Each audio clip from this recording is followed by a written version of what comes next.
Jamen, på en måde kan man sige, at begge spørgsmål jo er indeholdt i den sætning der med, at regionen netop er en fiktiv grænse. Ikke? Det kan både være en svaghed og en styrke, fordi det er en administrativ grænse, og den er sat op. Men når det nu er lagt til side, så tænker jeg sådan, at det er også det spænder meget vidt. Der er alle muligheder. Det er et meget bredt spektrum med det er meget tæt befolket i øst til det lidt tyndere befolket i vest, og at det giver måske også netop mulighed for, at der også er plads til nogle skæve eksistenser, nogle skæve idéer og nogle skæve ting.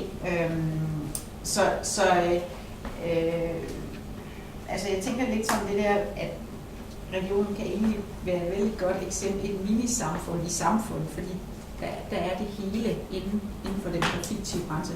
Jeg ved ikke nok om IKT, information og kommunikationsteknologi, til at jeg egentlig kan sige noget fornuftigt om det. Så det kan jeg ikke rigtig byde ind på. Men ellers vil jeg gerne gentage Britta fra før, at en af de vigtigste ulemper ved det, det er rigtig ringe båndbredde rundt omkring regionen. Ja. Hvad betyder det? Det betyder, at det kan være relativt svært at bruge informations- og kommunikationsteknologi. Altså, vi laver jo rigtig mange ting hos os, finder på mange ting, men, og selvom folk så har deres egen smartphones og tablets med, og selvom vi har fået lavet sådan nogle access points på loftet på hele herregården, så vi kan trække det stærkere, så virker det bare ikke ret tit ude hos os, og det er jo enormt irriterende, det er jo frustrerende, fordi vi netop er i et historisk interiør, hvor alle det der med skilte og tekster er trælse, og vi så kunne vinde rigtig meget ved at lave sådan noget med noget digitalt, men det er simpelthen ikke godt nok, der er ikke god nok forbindelse. Altså vil sige, at jeg har siddet i KT-råd, som statslige KT-råd, som Pelle Sander havde. Og der undrede det mig også, at man som land ligesom har, eller det gælder sikkert mange andre steder, altså veje, dem bruger man infrastruktur, fysisk infrastruktur, veje og sådan noget, det, og broer og sådan noget, det bruger man masser af midler på at tilrettelægge. Men når det handler om sådan noget IKT-infrastruktur, så vil man faktisk gerne tjene på det. Ja. Så der sælger man licenser til virksomheder, og så sådan, det undrer mig. Det undrer mig virkelig. Hvor skete det skift lige? Altså det har jeg sagt til også. Altså, det noget af det ikke også, men altså det er jo et fuldstændig totalt skift i en regerings opfattelsen af, hvad en regering skal lave, ikke? Altså, hvad er egentlig, altså det I skal jo servicere os, der er borgere, ikke? Men det er rigtigt. Altså, nu har jeg set nogle eksempler på, at man nogle steder i Europa laver nogle super effektive forbindelser mellem forskellige kulturinstitutioner, så man blandt andet kunne opføre en danseforestilling, som foregik samtidig i 3 forskellige steder, og som så blev streamet og vist, så det virkede som om det var en. Altså, der er der eksempler på, hvordan man, hvis man har det super, kan lave nogle helt nye ting. Og der kunne det være sjovt at kunne binde hver en flække i vores region sammen. Så vi endda er betydeligt mere ydmyge, fordi at det er også sådan på Frilandsmuseet, der er ikke mobildækning. Altså du kan simpelthen ikke bruge mobiltelefon. Så det kan vi jo så gøre til en del af markedsføring. Ja. Det var godt næsten mig at sige. Det står i ræset. Den var ikke opfundet, da landsoldaten var afsted. Er der andre sådan svage, stærke sider? Når det er sagt, så tænker jeg, at vi nok i virkeligheden er et af de lande i EU, der er bedst kørende på det område, som så mange andre. Ikke? Altså, jeg mener, et eller andet sted, så er kreativitet jo et stort mål for vores folkeskole. Vi er en del af en velfærdsstat på rigtig mange måder. Hvis man går på røven med en virksomhed, så får man understøttelse. Altså, det faktum, og jeg har det gennem det der med afgrænsen, det faktum, at vi er en del af et velfærdssamfund, det er et plus. Det faktum, at vi ikke er hovedstaden, det er et minus. Jeg har omkring styrker et par ting for vores helt egen verden. Jeg kan jo se, at den forskning, som vi laver, jeg selv og mine kolleger, det har jo udviklet sig over tiden til, at vi faktisk i dag er meget optaget af at lave forskningsaktiviteter, som har med kultur og kreative erhverv at gøre, og som også har rigtig mange samarbejder. Så jeg synes, at en af styrkerne er, at der er ikke en af de største, men i hvert fald et element i det, der er den type af samarbejder, tror jeg, kunne føre til noget. Og et lille element i det tror jeg også, at de uddannelser, der bliver udbudt på vores universitet, har en effekt som noget, der styrker det i hvert fald på længere sigt. Også i retning af, jeg så en undersøgelse, der sagde, at blandt dem, der bliver uddannet på det, der hedder informationsvidenskab og digital design, har jeg hørt om en undersøgelse, som siger, at det er de studerende, der mest ofte starter egen virksomhed af alle i hvert fald på det gamle humanistiske fakultet. Så der er nogle brobygninger den vej rundt, som tyder på, at der måske noget på længere sigt. Det er også mit indtryk, når man sammenligner med andre regioner, at vi er rimelig godt kørende med hvor vi har en lang række aktører egentlig, som inden for det kreative, inden for IT. Stedet her er et eksempel på, der prøves grænser af og eksperimenteres, og vi har sådan noget som SharePlay, der forbinder også kreative erhverv med IT inden for animation og film og medier osv. Så vi har relativt mange, tror jeg, der arbejder i det felt. En svaghed kunne måske være, at de store potentialer, vi snakker om, der kommer ikke så specielt mange succes ud af det, hvis vi skal se det på den vinkel. Det kommer så lidt stille, men i forhold til, hvad de eksperimenter der er, så kunne man godt ønske, at der kommer. Jeg tænker også i forlængelse af det, du siger, det er, at der sker en masse ting, sådan, du ved, nogle små ting, der lige blopper op, og så laver vi lige det, og det ser godt ud, og så kører vi videre, og så er det ligesom, det bliver ikke vedligeholdt, kan man sige. Så jeg synes, i den sammenhæng, der mangler vi simpelthen nogle tydelige, markante spring fremad, altså, så ligesom, ja. Hvad kunne sådan et spring være, Kim?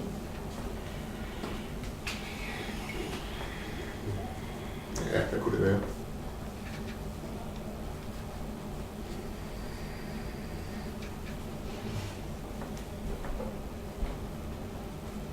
Man kan jo sige, at et spring fremad kunne være, at det er ikke særlig konkret, men det kunne jo være noget, der faktisk førte sig til, at der kom en ny virksomhed, som ligesom både blev etableret, der blev startet, der blev større og større, men jeg ved, det tager jo et eller andet 5-10 år måske.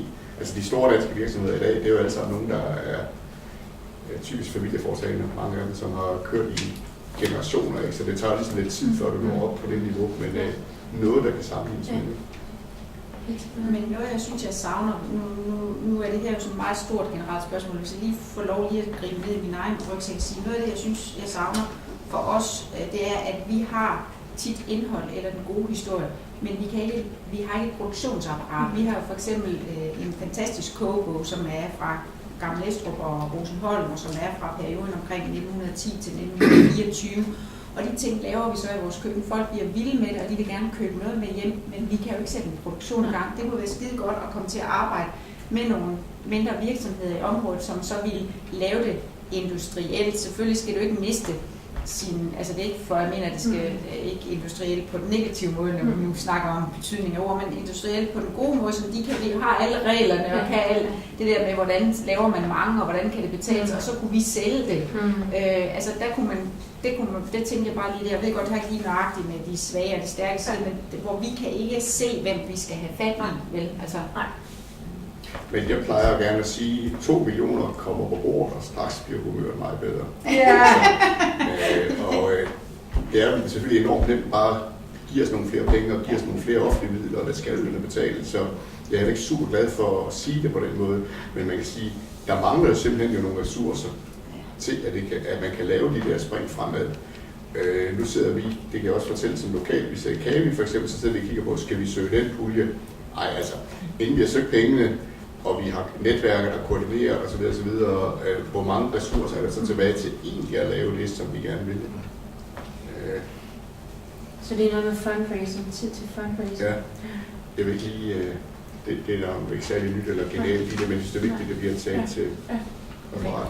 Kunne man også godt sige, at altså, det hører ikke helt hen under det. Jeg tror, vi skal speede lidt op. Du må meget gerne jeg tænker bare, at vi har ikke snakket ret meget om forskning som noget kreativt.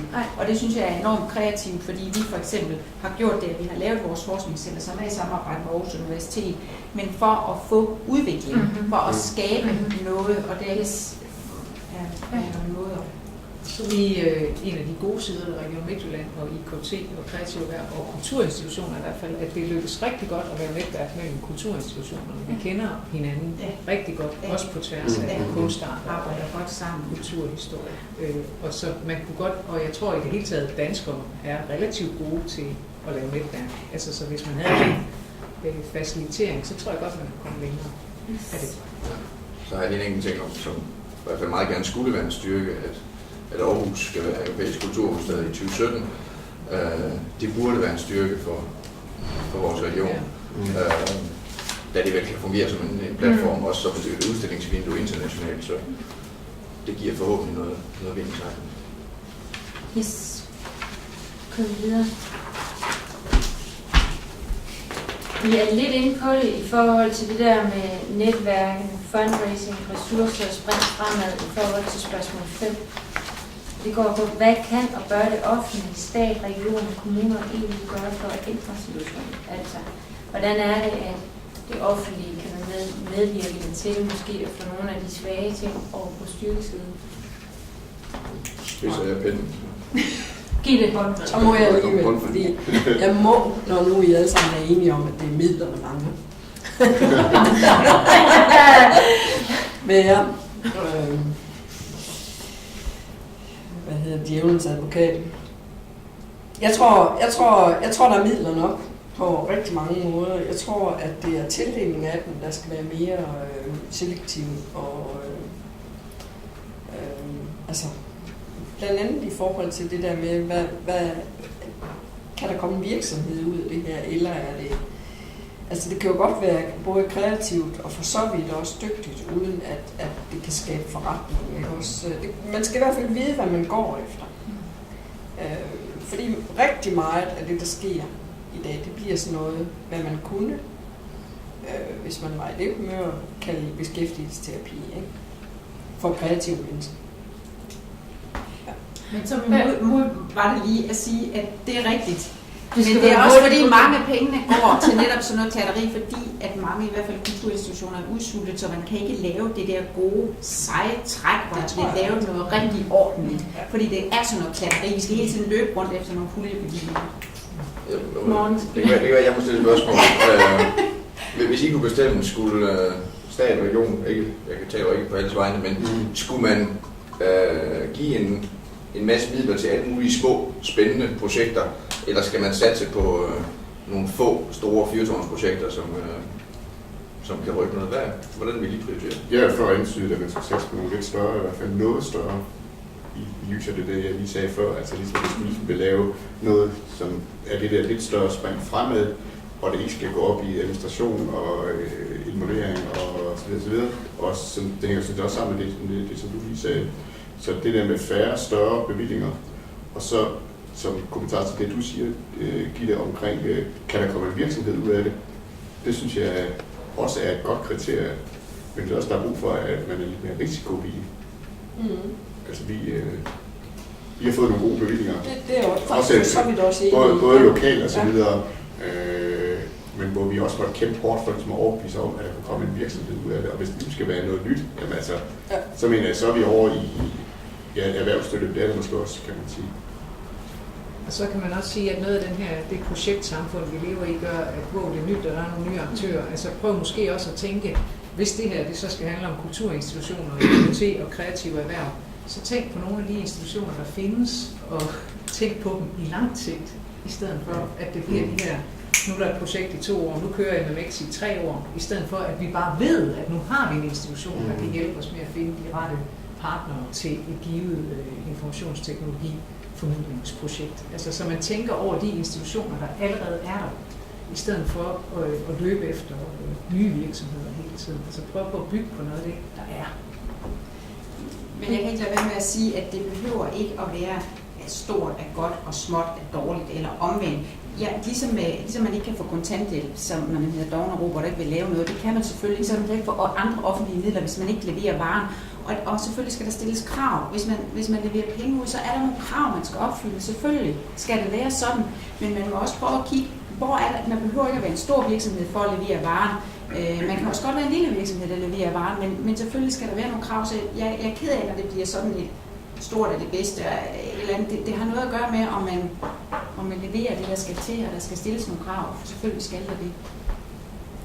Der er jo heller ikke blevet sagt stor. Der er blevet sagt få eller mange. Ja, jeg talte for noget større. Ja, det gør jeg. Også fordi jeg synes, og jeg prøver før, jeg kan sagtens følge dig, jeg kan også godt følge et argument, men jeg synes, mit argument for, at det skal være større, det er, at det går simpelthen op i og til gode se sådan overfladen, og vi skal også lave lidt netværk, og vi skal også lave noget formidling, og det må kun bare 1,5 år, og så skal der jo være 7 parter med, der skal være mange parter med, ikke altså.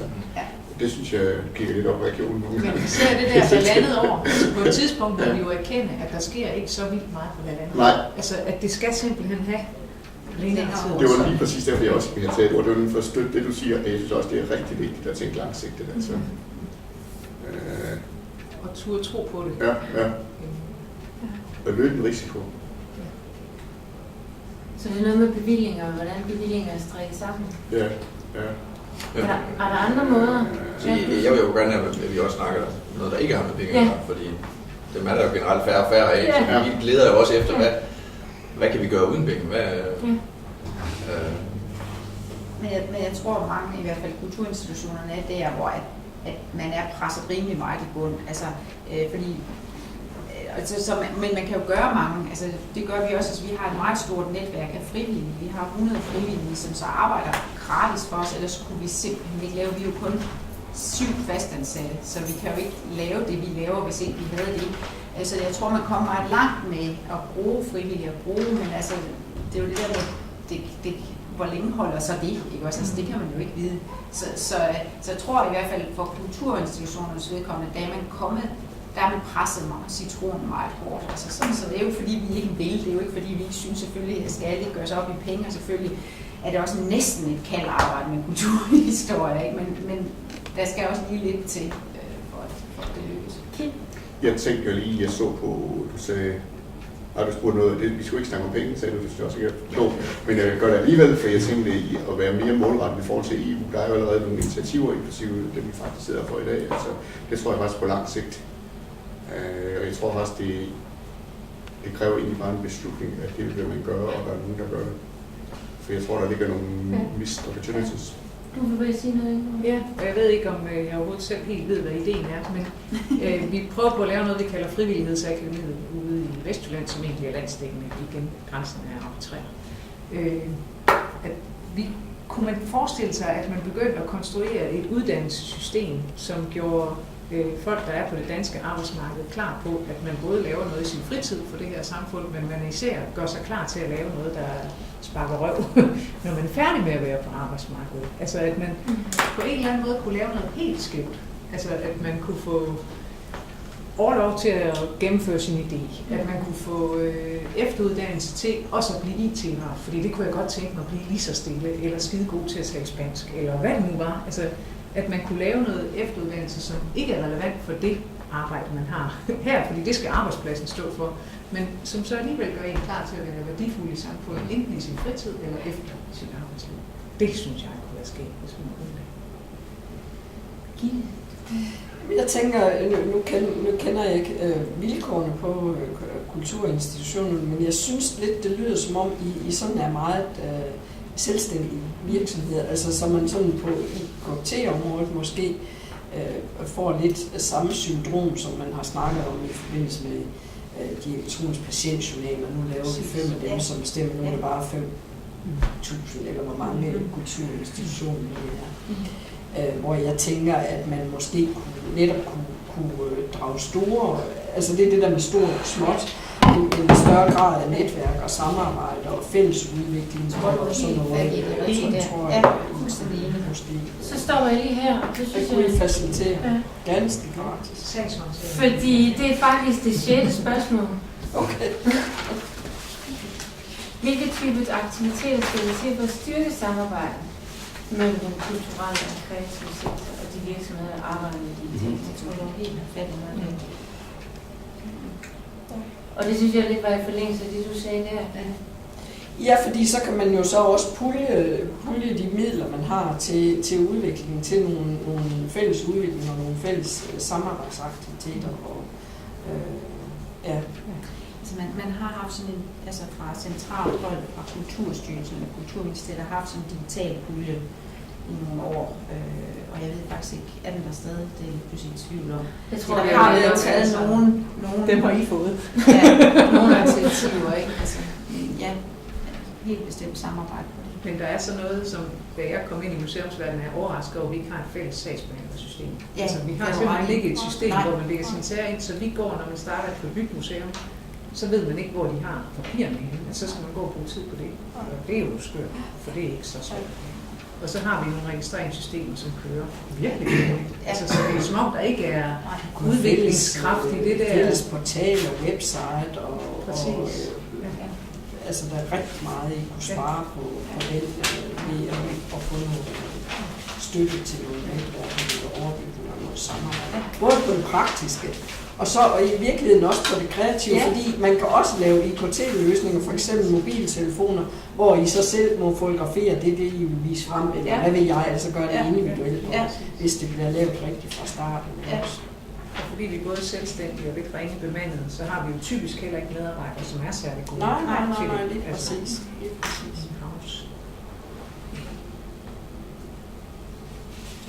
Er der andre aktiviteter? Altså hvis nu morgen skal have noget med hjem, eksempelvis, eller vi skal have noget med hjem til EU, i forhold til, hvad der er, der kan styrke aktiviteterne netop i forhold til et samarbejde.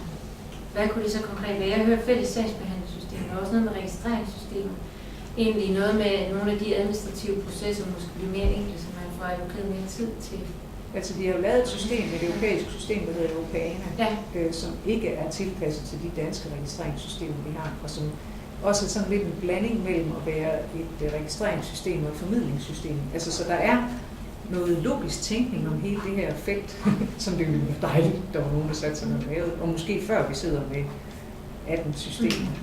For det kunne lige så godt være europæisk. Altså det er lige så relevant at se på sine kulturhistoriske sammenligninger i europæisk perspektiv som nationalt. Det faktisk skulle jo være fedt at få sådan en fælles database eller fælles et eller andet, ikke? Også, hvor man kunne også som fag kunne søge meget interessante ting. Fordi herregården er jo ikke specielt dansk. Altså det er jo lige så relevant at forske i det. Ja. Men Victoria and Albert i museet i England har lavet noget med bjergen, fuldstændig sindssygt stor samling, som de har jo lagt ud, så altså hvis man kunne omsætte, altså hvis der lige var nogen, det er rigtig godt tænkt. Jeg tænkte, at jeg være lidt kreativ og udvide spørgsmålet lidt. Det må du gerne. Forslag til en udvidelse, jeg ikke har et svar, men jeg synes, at her er der samarbejde mellem disse forskellige parter. Man kan også nævne vidensinstitutionerne, for ikke at glemme mig selv. Ikke jeg vil sige, at jeg har sådan et helt bestemt svar, men jeg tror, at et element i et svar kunne være nogle af de der EU-orienterede samarbejdsprojekter, som både har et erhverv, kulturinstitution og forskningsperspektiv. At det skal man ikke glemme i det fantastiske netværk, vi nu skal vælge tilbage til. Og have det som en klar målsætning, at der ud af det netværk ikke bare kommer, nu ved vi mere om, hvad de andre gør og får en masse gode idéer, men at der faktisk også kommer nogle nye konkrete projekter. Nu taler jeg nok også lidt ud af uvidenhed, men jeg tænker bare, når Lego for eksempel er sådan en skide god historie, og Vestas er, og der, vi har sådan nogle af de der store virksomheder, som er måske en god historie, måske ordineret. Men så Siemens, men det er så bare, I lyder ikke så dansk mere. Bonus. Men der er nogle af de danske store virksomhedshistorier, som baserer sig netop på en historie. Altså det var måske et partnerskab, og jeg ved ikke om det er rigtigt, jeg ved ikke om de også gør sådan i Sverige og Tyskland, men at man brugte de her kulturinstitutioner til faktisk at få at vide, at den danske baconkris er udviklet af en dygtig slagter, der tog til England i 1817, eller hvornår det nu var, og lærte, hvordan laver vi lange grise, så vi får meget bacon ud af dem. Altså, så man får de her historier med, de sjove kulturhistorier med. Det er partnerskab, man kan godt være i det her omdømme. Man kan samarbejde om og udstille virksomhedshistorier også.